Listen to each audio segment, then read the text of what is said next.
Mais alors maintenant, si vous avez envie de faire un bouquin pour dire que finalement la vie est belle quand on a de l'argent et qu'on habite en Irlande, est-ce que sur le plan marketing, ça ne va pas poser des problèmes? Vous êtes emmerdé maintenant pour faire un livre en disant que la vie est belle?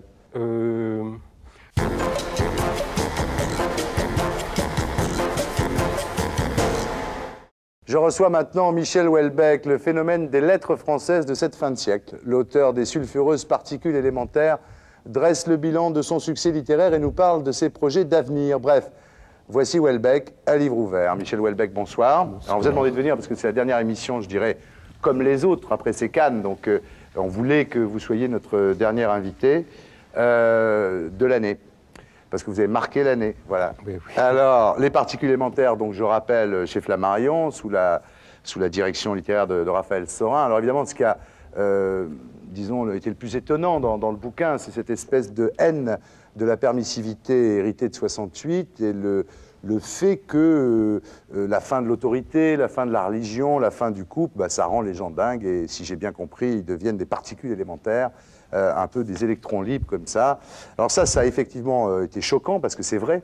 Et la deuxième chose qui a aussi choqué les gens, c'est finalement ce que vous disiez sur le clonage, en disant qu'il fallait dépasser la dichotomie eugénisme égale nazisme pour aller plus loin. Et vous disiez même que vous étiez plus choqué par l'avortement que par le clonage. Voilà. Alors, j'en arrive maintenant à ma question. Ce n'est pas moi qui parle, c'est le personnage, avez-vous souvent répété. Donc il y a eu cette ambiguïté qui fait que le roman de Houellebecq est devenu l'affaire Houellebecq. Oui. Mais en fait, j'aimerais bien que vous, tranquillement, enfin, comment vous avez vécu ça? C'est-à-dire que vous avez passé votre temps, finalement, à répondre sur des interviews précédentes et à vous justifier de ce que disaient vos personnages. En fait, le clonage, ça jouait une toute petite place dans le roman. C'est-à-dire que j'ai mis un prologue et un épilogue qui répondaient au prologue, qui sont un peu indépendants du roman, et où on bascule dans la science-fiction, en fait, par le clonage et l'immortalité. Et je ne pensais pas que ça ferait un effet aussi foudroyant, que tout le monde me parlerait de ça. Pour moi, c'est une espèce d'hypothèse, quelque chose de littéraire pour rajouter une espèce d'éclairage au roman, quoi. Et en fait, tout le monde a beaucoup insisté. Tout le monde a parlé de ça parce que c'est vrai que la littérature s'empare tellement rarement de la modernité, de l'avenir, de la science. C'est ce qui se passe en ce moment avec le bouquin de Dantec. Vous avez sûrement lu Babylon Baby, c'est-à-dire que d'un seul coup, les gens sont surpris, et c'est bien, parce que la littérature, au lieu de raconter des petites intrigues de coucherie à droite et à gauche, raconte la réalité d'aujourd'hui. Et bon, en fait, pour moi, c'était de la science-fiction, mais je me suis demandé si c'était une si mauvaise idée, le clonage, tout compte fait. Et au fond, bon, j'étais surpris au départ, que tout le monde déteste ça à un tel point, que l'idée soit si choquante. Donc j'y ai repensé, puis je me suis dit, pourquoi pas, oui, une reproduction par clonage. Ah oui, pourquoi pas? Pourquoi pas? C'est vrai que ça ne me choque pas énormément. Vous étiez sans doute le premier à en parler dans la littérature de cette... Oui, sûrement. C'est pour ça que ça a fait ce choc-là. Et puis aussi, ce que je disais tout à l'heure, c'est-à-dire cette remise en question de l'héritage de 68, où je caricature, certes, mais enfin, dans votre roman, les serial killers sont quelque part les héritiers des hippies. Donc c'est vrai que c'est des choses qui sont difficiles à entendre pour les... Oui, mais ça fait quand même... Là aussi, je pensais que ça serait plus calme, parce que je m'étais dit que 68, ça faisait quand même 30 ans.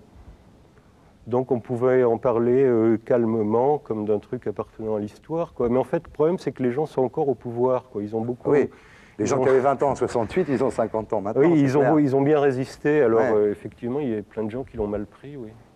Et pour moi, c'était assez lointain, enfin... C'était moins de la haine qu'un bilan assez froid. Mais pour vous, c'est un peu de la préhistoire, et pour beaucoup de gens, c'est leur histoire. Donc vous avez, comme un journaliste l'a écrit, j'aime bien l'expression, vitrifié la rentrée. Je trouve que le mot est assez juste. Vous en êtes aujourd'hui à 265 000 exemplaires, ce qui est bien. Vous avez gagné de l'argent.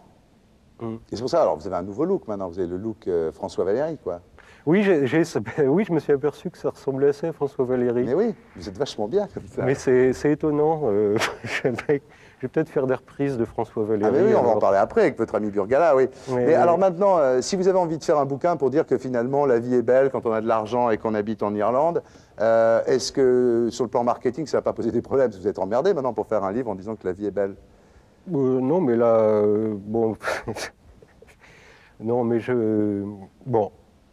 C'est vrai qu'on perd le droit de se plaindre. Ouais. Mais ça, même dans la vie privée, j'ai plus le droit de dire je suis malheureux, personne ne m'aime, parce que c'est visiblement pas vrai. Oui, c'est ça. Donc, je vais faire des trucs plus bizarres. Ah, mais ça, je vous fais confiance. Parce qu'il y a des choses bizarres aussi. Je vais republier des poèmes. Oui, on va en parler, justement. Oui. On va parler de la rentrée. Non, ce que je voudrais, pour terminer sur les particules élémentaires, et après on passera à l'avenir, c'est je voudrais on va regarder un petit sujet, parce que vous n'avez pas eu le Goncourt, donc on en a assez parlé, et surtout ici. Et dans cette émission, François Nourricier, un jour, nous a dit que lui, en tous les cas, en ce qui le concerne, il aurait bien décerné le Goncourt à Michel Houellebecq. Et on va regarder ça, Magnéto. Et alors, Houellebecq, ça c'est la question, parce que c'est quand même le roman qui a marqué la rentrée. Oui, Houellebecq, pour moi, c'est une question sérieuse. Je le défendais, c'est pas un secret. De l'avoir éliminé avant la bataille finale, je pense que c'est une erreur. Je crois que c'est une erreur. Il n'aurait sans doute pas trouvé à l'Académie Goncourt de majorité pour avoir le prix, mais au moins aurait-il été vaincu dans le dernier combat, dans la dernière bataille, A contre B, du Fort contre Dupont. Oui. Ça aurait été mieux que cette élimination. Tout d'un coup, il est tombé à l'eau, on l'a plus eu. Je le regrette pour moi. Est-ce que vous n'avez pas peur que le prix 98 soit un peu comparé au prix Maslin en 1900, enfin au prix Maslin, à l'affaire Maslin en 32 Toute chose égale ou inégale d'ailleurs. Je répète pour nos amis téléspectateurs que Céline n'avait pas été couronnée et Maslin avait été couronnée. Alors je pense que Paul Constance n'est pas Maslin, on ne sait pas si Houellebecq ce sera Céline, oui. Mais il n'en reste pas moins que l'événement jusqu'à aujourd'hui de la rentrée 98, c'était l'apparition de Houellebecq pour son second roman. On l'a occulté, je le regrette.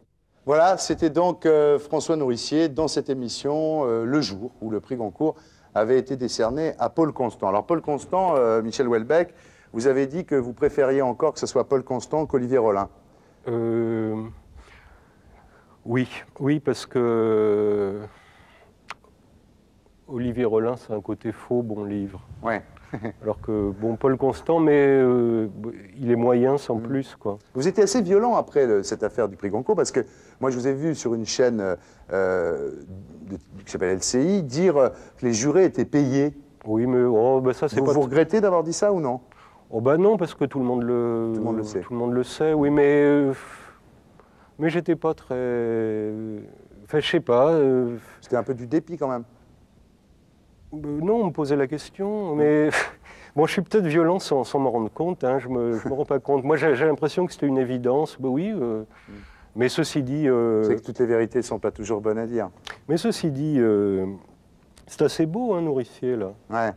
Enfin, c'est... Quand on est très... Mais vous l'a donné, le prix, lui. Quand on est très vieux, en fait, ouais. Il y a un moment de sincérité qui bouscule tout, enfin, c'est vrai. C'est bizarre. Mais c'est pas très grave, hein, que j'ai pas non, alors d'abord c'est pas grave, vous en avez quand même vendu 265 000 exemplaires aujourd'hui, c'est pas fini. Ensuite vous avez quand même eu le prix Novembre, c'est pas grand-chose, oui, mais c'est toujours 200 000 francs. Donc vous êtes parti en Irlande, c'est pour les impôts ou pour avoir le total look écrivain? Non, c'est pas pour le look écrivain en fait. Ouais, c'est vrai qu'on paye moins d'impôts, on paye que la cotisation Sécu. Ouais. Par ailleurs, j'ai envie d'apprendre à parler anglais, mais ça c'est un peu... Bon, il y a une autre raison, c'est que en fait, j'ai plein d'ennemis maintenant. Et finalement, je ne suis pas très doué en polémique. Et dans le monde anglo-saxon, il y a un truc très agréable, c'est que personne ne me connaît, et les gens qui me connaissent sont des amis. Donc c'est exactement comme à mes débuts en France. Ouais. Et vous avez aussi beaucoup d'amis, enfin disons d'amis. Je vous rassure, vous avez aussi beaucoup de gens qui considèrent votre livre comme un livre important. Hein. Mais il y a un truc plus compliqué à expliquer. Bon, par exemple, dans beaucoup de romans du 19e siècle, il y a des personnages qui parlent français, enfin même des romans allemands ou russes, parce que c'était la langue... la langue de l'élite. La langue de l'élite. Et maintenant, indiscutablement, c'est l'anglais. Donc j'ai envie de mettre des passages en anglais. Et je ne parle pas très bien anglais jusqu'à présent. Vous allez apprendre. Oui, mais j'apprends, je progresse. Il y a quelqu'un, alors je voulais vous le dire, ça au passage comme ça, qu'on a connu grâce à vous, parce que c'est un ami à vous, c'est Noguez. qui est un type formidable. On l'a invité ici, il ne vient pas souvent à la télé, Noguès, hein, on l'a invité ici, ça s'est très très bien passé. Non, je dis ça parce que quand il y avait eu le procès, l'espace du possible, vous avez fait un procès parce que vous citiez leur vrai nom et vous disiez qu'il s'y passait des trucs pas, enfin que vous ne voulez pas qu'on dise en tous les cas, donc il vous avait attaqué. Et Noguès, je relevais ça parce que c'est intéressant, il dit on est en pleine marchandisation du discours, on ne pourra plus dire Coca-Cola c'est de la merde. Et oui, finalement, eux, ils ont la pub pour s'exprimer, et nous, on n'a pas le droit de dire ma Toyota a dératé. C'est vrai que c'est le truc le plus emmerdant qui me soit arrivé, en fait. Ça risque de... Si on a plus... Si j'ai plus... Moi, comme je cite constamment beaucoup de choses de la vie quotidienne, y compris des noms de marques, si j'ai plus le droit... il faut s'insurger contre ça. Je vais avoir du mal, oui. Je pense que Noguès a raison de s'insurger, et c'est pour ça que j'en parle, parce qu'il n'est pas question qu'eux aient la pub et que les autres n'aient rien. C'est marrant, Dominique Noguès est l'auteur d'un très bon livre, en fait, qui n'a pas eu assez de succès à l'époque, qui s'appelle Les Derniers Jours du Monde, et qui est un des premiers romans apocalyptiques, en fait, fin de millénaire. Oui, je sais, c'est des gens qui partent de Biarritz, comme ça, avec du vin. Il est venu ici, il nous a raconté son histoire sur Lénine, qui avait rencontré les surréalistes aussi. Oui, ça c'est Lénine Dada. Oui, voilà, il est très étonnant. Et c'est vraiment quelqu'un qu'on a eu plaisir à écouter, et qui est un peu comme vous, qui est quelqu'un qui n'aime pas trop les médias, qui est un peu renfermé comme ça, mais quand il raconte ses bouquins, en tous les cas, c'est génial. Alors, on va parler de vos projets maintenant, hein, parce que quand même, bon, là, on a fini l'année, les particules, on continue. Alors, à la rentrée, vous publiez un recueil de poèmes, c'est vrai? Oui, oui, c'est vrai. Et certes, bon, je vais publier un recueil de poèmes, ça, je vois à peu près ce que je vais faire, hein, j'en ai pas très long. Et puis, certains poèmes, je vais essayer de les dire avec de la musique. Alors justement, avec Burgala. J'ai fait un disque, enfin, il y a un disque qui est sorti, produit par Bertrand Burgala, qui s'appelle Au cœur de Tricatel. Hein. Alors vous faites là-dessus, vous faites un morceau, vous, hein, pour le moment. Il y a juste un morceau, c'est Séjour Club, hein, c'est ça? Séjour Club, oui. Oui, c'est le riff de la boum, hein, avec quelques nappes de violon façon aéroport. Hein. Et là, vous êtes parti pour faire un vrai disque entier avec Burgala. Oh oui, une dizaine de titres. Ah, une dizaine de titres. Hein. Oui. Mais... bon, je ne sais pas chanter, hein, je pense que j'ai aucun don là-dedans. Mais il y a peut-être quelques titres où ça peut aller de dire avec de la musique. Sinon, je pense que plus généralement, ça serait mieux qu'il y ait un autre interprète que moi. Ah. Je pense que je suis bon pour faire des paroles, mais pour... Puis je n'ai pas du tout le... Je ne suis pas capable de me produire sur scène, enfin ça m'intimide trop. Ouais. C'est quelqu'un de très bien, Burgala, qui n'est pas très connu. Enfin, il y a un numéro de Technicart là, ce mois-ci qui en parle.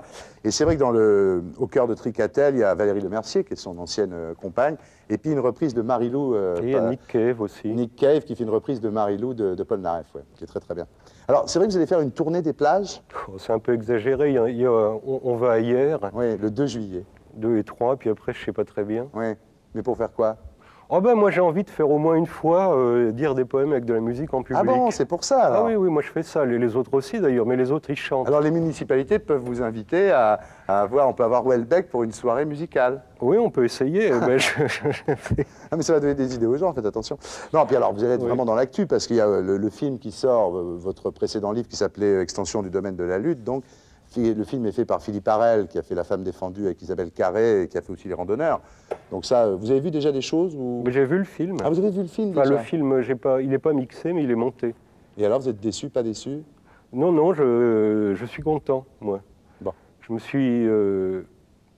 Bon, en fait, Extension du domaine de la lutte, c'est un livre vachement marrant, par moments. Il y a vraiment des scènes drôles, mais quand même, le fond est triste, terriblement triste. Et oui,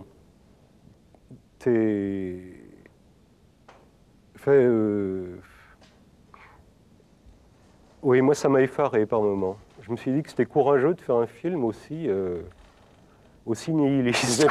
Vous avez pris conscience du nihilisme de votre livre en voyant le film, d'une certaine façon. Oui, c'est même pire que ça, parce que j'ai participé au scénario. Ouais. Mais en voyant le truc, vous êtes dit, c'est pas possible que j'écris des trucs comme ça. Ouais. Incarné, oui, j'ai eu un moment de terreur. Mais c'est vrai que par moments, c'est drôle aussi. Mais le fond... ah bah oui, on vous connaît. Hein. La vie du cadre moyen est désespérante, en fait. Et le langage aussi, le parler cadre qui est extraordinaire dans votre livre. Alors, là, vous allez partir... alors, d'abord, est-ce qu'on va trouver un cinéaste qui aura, je dirais, le talent pour adapter les particules élémentaires? Est-ce que déjà, vous avez été contacté par des cinéastes? Oui, mais ça, je ne sais pas. Mais en fait, Philippe Harel est arrivé au bon moment. C'est-à-dire que ça faisait déjà 3 ans que j'avais écrit Extension. Et donc, en fait, ça ne me dérangeait pas de refaire un scénario, quoi. Mais là, j'ai pas... Là, par contre, les particules élémentaires, non, j'ai pas trop envie d'y penser personnellement, quoi. Je veux bien que des gens le fassent, mais D'accord. je me vois pas replonger dedans, c'est trop tôt, tout quoi. reprendre, oui. Alors, vous êtes parti en voyage, là, ça peut d'ailleurs inspirer votre prochain livre, parce que vous êtes traduit dans 20 pays. Donc vous êtes obligé de partir, d'aller faire... Ça vous embête pas, les séances de signature, comme ça, avec les gens qui s'adressent à vous, comme si vous connaissiez depuis toujours, et qui vous parlent Bah, à vrai dire, j'en ai encore jamais fait à l'étranger. J'ai fait pas mal d'interviews déjà, et je me suis rendu compte qu'il y avait plus de différences entre des pays même proches que je croyais. Et c'est marrant, par exemple, les Anglais, quand ils font une critique de livre, racontent beaucoup plus l'histoire que les Français. En lisant des critiques, j'avais l'impression presque que les particules élémentaires étaient un thriller, que la question qui se posait était... Oui, les Français, ils considèrent qu'on l'a lu. Ils considèrent qu'on l'a lu, ils répondent. Et en fait, ils donnent leur avis, oui. C'est très différent. Et les Allemands, c'est encore autre chose, enfin... Et vous êtes allé en Belgique? Oui, j'étais... Vous n'avez pas remarqué qu'en Belgique, il y a une plus grande liberté d'esprit qu'ici? Sur tout un tas de sujets, les gens sont plus libres, sont moins politiquement corrects qu'en France, en Belgique? Oui, par contre, en Suisse, ils sont pires. Ah ouais. C'est bien, alors la prochaine fois que vous viendrez, les pays, on fera un guide. Non, je vais terminer simplement sur une phrase, je ne sais pas ce que vous allez en dire, mais moi c'est une phrase de vous que je trouve formidable, c'est « je me sens parfois très proche de moi-même ». Oui. Est-ce que ça vous arrive donc, ça vous arrive souvent en ce moment de vous sentir très proche de vous-même? Ben non, là j'essaye de m'écarter justement pour des poèmes, parce que c'est beaucoup plus éclaté quand même des poèmes. Enfin, donc non, au contraire, là, je ne suis pas très proche de moi-même parce que je mets des choses que je trouve bien, mais je trouve très bizarre de les avoir écrites moi-même. Donc je m'écarte un peu de moi-même. Les particules élémentaires, sur la fin, ces personnages, là, je commençais à les trouver lourds. Enfin, je ne crois pas que j'aurais fait 600 pages, quoi. J'ai fait 400, mais je commençais à en avoir un peu marre de moi-même, des personnages. Parce que je me doutais bien qu'on me mélangerait à mes personnages. Bah oui, c'était le problème, disons. Mais en même temps, c'est un compliment quand on vous mélange à vos personnages. C'est qu'on y croit. On se dit, il n'a pas pu inventer. Oui. En tous les cas, ce que je peux vous dire pour conclure, c'est qu'il est très rare qu'un livre marque autant une année littéraire. Hein. C'est pas arrivé, je ne sais même pas quand est-ce que c'est arrivé pour la dernière fois. C'est l'année Houellebecq. Bon, continuez alors, hein. Restez toujours... Guy, là, maintenant vous êtes vraiment très en forme, là. Très François Valéry, restez comme ça. Hein. Mais oui, mais c'est le shampoing. Bien. Non, puis vous avez un petit hâle, vous êtes moins blanc-vert qu'à l'époque quand même. Oui, mais j'ai pensé à François Valéry, effectivement. Il est comme ça, il est peroxydé complètement, François Valéry. Je vais essayer de faire un peu ringard pop. Ringard pop. Et pour être sûr de ne rien rater de Inarditube, abonnez-vous et mettez un pouce bleu.